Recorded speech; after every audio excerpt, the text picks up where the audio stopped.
Welcome to Dragon God's Adventures tutorial.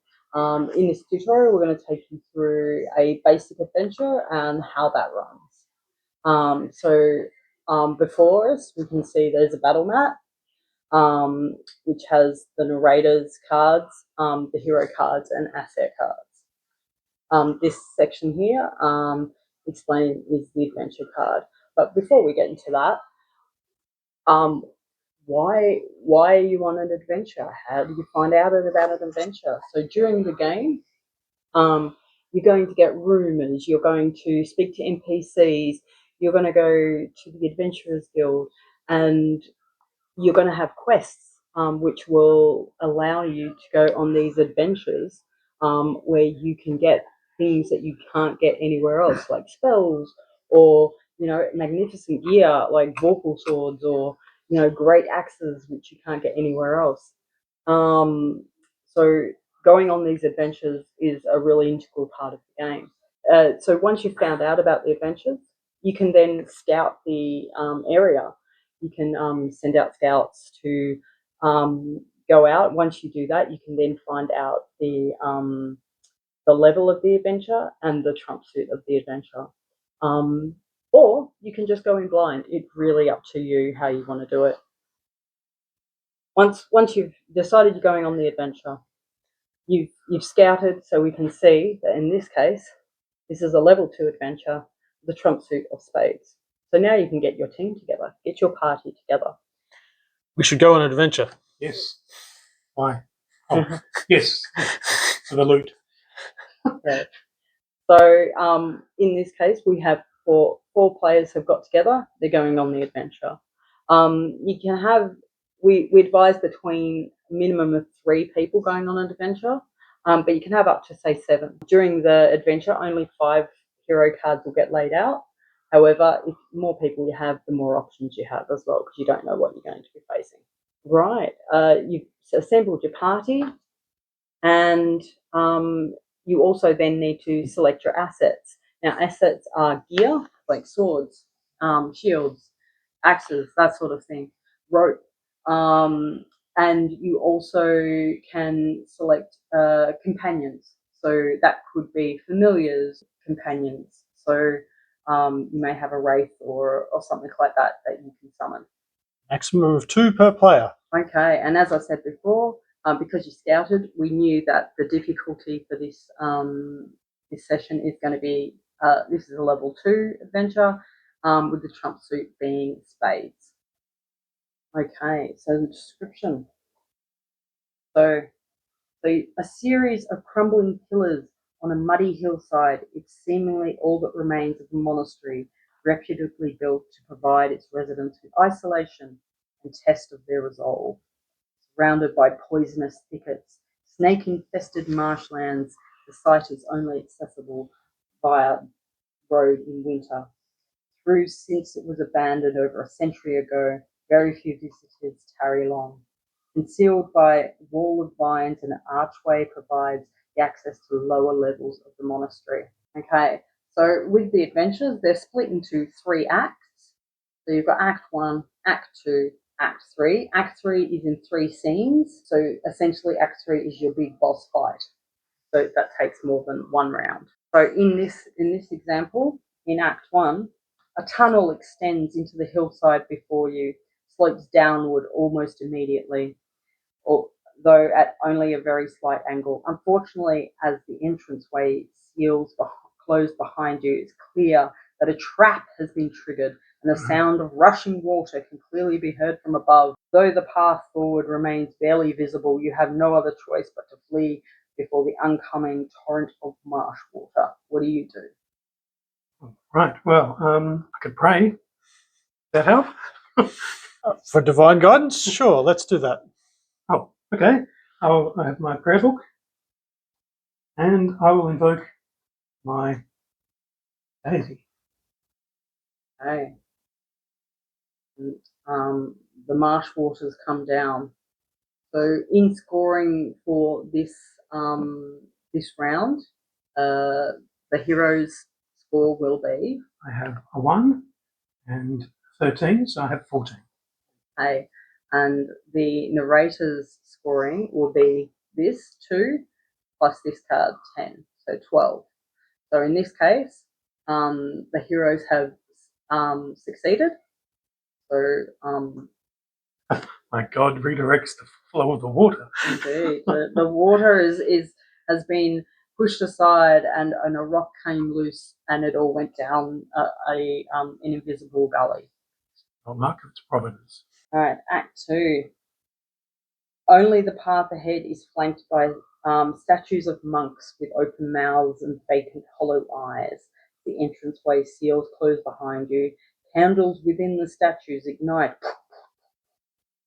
to light the way forward, causing even the jolliest looking monks to appear downright sinister. This feeling is only heightened when the statues near you start spewing gouts of fire, and it becomes clear that your only means of escape is via a door sealed by a puzzle involving a series of mosaic tiles at the other end of the corridor. What do you do? You want to protect us with your shield? Yes, I would like to do that, but I've got to also get through the trap at the end. So I'm thinking cunning is required for that, which is diamonds, but I can use the shield along the way to protect me. Can? Are you allowing that? Well, you're not using your feet though, are you? Well, do you allow the feet? The feet would have to be the same as the card you're playing. So Okay. not in this case. Yeah. Okay. So I can play the 2. Yes, that's Yeah. correct. Right. So That's a good idea. Yeah. Oh, is it? No, it's the same. Anyway. It's the same result. Yeah. Well, Yes. I think. So then we mark that you've used the feet Yes. in this case. And Because I have the feat of Shield Master. yes, that's correct. So, and then I have a bad feeling about this. My total no. is 6. This is 5. This is your total of 5. Sorry, I so should in let you into this case, yes, 2 plus 3 is 5, and we've got 2 plus the 3 for the feet. So that's 5 plus 1 is 6. So yes, just Can't believe that worked. Neither can I. A trusty shield. Nothing like it. Okay, you've got through the puzzle door. You were able to open it. It was literally you just had to type in 1, 2, 3, and you got through. Which was lucky. Yeah. Okay, before you, a large cavern stretches into darkness. As yet, magical torches begin to ignite, and you also start to hear the sounds of gears lurching into motion. Barely visible in the gloom, just make out a series of elevated platforms, double-bladed poles, and rotating walkways have begun to slowly whirl around a central pillar. Spiral staircase runs the length of the huge axle, and while it is a difficult climb, since the stairs are the only means of escape, it would appear you have no other choice but to endure the tests once suffered by the monks of the Eternal Dawn. You make your way up a flurry of spikes, shoot out from the central pillar, forcing you to climb faster and faster, an exhausting ascent to avoid impalement. What do you do? Should I send my familiar up and scout? Spades or diamonds, one of the two. Well, I'm going to send my familiar ahead, and I'm going to try to levitate up through the horrible blades. Yep. Oh, it's close. It is close. So your total is? 4 and 10, 14. Okay, and 10 and 12. 10 and 2 is 12. So yes, you make it up the stairs. Making it through by the skin of our teeth. By the skin of your teeth on that one. Halfway up the stairs, a landing looks to offer some reprieve from the blades and false balustrades that have dodged your climb thus far. And at last, your party steps onto the platform. Both the spikes and the steps below you retreat into the central pillar. For the time being, 100 feet in the air, you are able to rest and plan your final climb to the top. But without warning, a shudder runs through the chamber and the spiral staircase disappears, The platform you are standing on begins to split into separate pieces, with each one moving and shifting in seemingly random patterns. Ultimately, while these erratic elevators have the potential to deliver you to the top with minimal effect, navigating and coordinating and timing required to leap between the platforms is no easy task. What do you do? I use my great strength to hold the platforms together so that we have more time to plan our ascent. And I use the feat Mighty for that. Yes. I don't think I can use that in conjunction. Probably not. So my total is 16. 13 plus 3. Oh, yeah, getting close. 13. So yes, you just win that one. Okay. All right. Having reached the top of the pillar, you find it almost completely bare, with a ladder hanging from the crevice in the ceiling and the only accoutrement. Directly beneath the ladder appears to be the only way out. A figure kneels in silent meditation, only opening her eyes as the sound of gears begin to fade, and she speaks it with a voice that is deep. What? Even before an answer can be given, the woman stands and stretches, her monastic robes oddly unblemished by her time within the cabin.